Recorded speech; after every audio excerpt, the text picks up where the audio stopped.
Can a fountain pen nib be too smooth?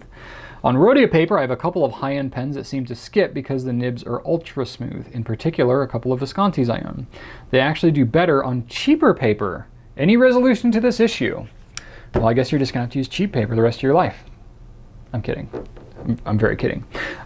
So yes, usually when you have a pen that writes ultra smooth but starts to have some skipping issues, it's usually indicative of something called baby's bottom. And basically what that is the nib at its very tip is ground. How am I in the world am I gonna, okay, so here's your tip of your nib. I've done this demonstration a couple times before, but you have your tip of your nib, here are the two tines, you're looking straight at it here. If the inside is rounded too much like this, it's gonna write very smoothly, but the capillary action is gonna break a little bit.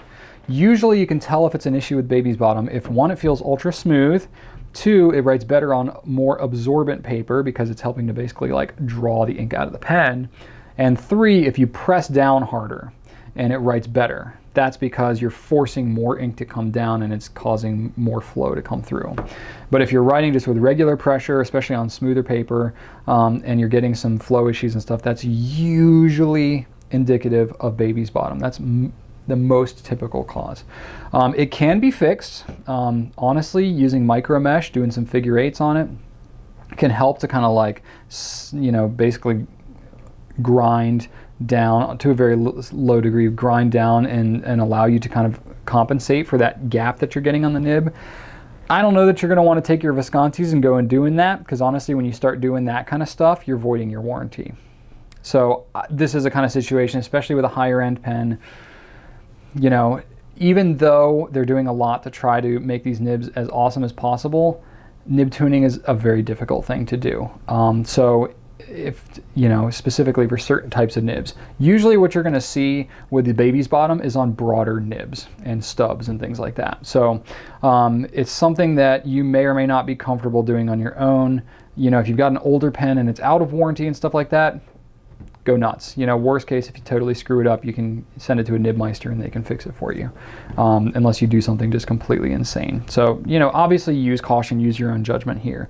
But baby's bottom is not the most difficult thing in the world to fix, but when you're dealing with higher end pens, it might just be better to contact your retailer that you got it from. You know, if you got it from us, we'll be happy to help you out, or whatever distributor, like for example, Coles of London in the US is the Visconti distributor.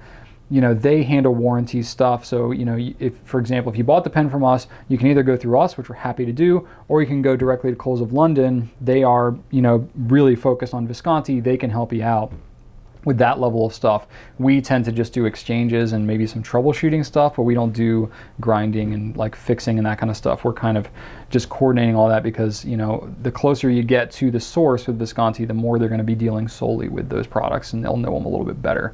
So that might be a good way to go, but you got some options there. So I would recommend, you know, depending on what degree it's happening to you and stuff like that, but you know, hopefully that gives you some context there. So the reason it's happening more on the less absorbent papers like Rhodia is because it's not helping to kind of assist in the capillary draw of that pen, whereas if you have a more absorbent paper, it's helping to compensate for some of that. So based on what you're saying, I suspect it's probably baby's bottom, which can be fixed on your own, but you may want to contact the higher authorities in this case.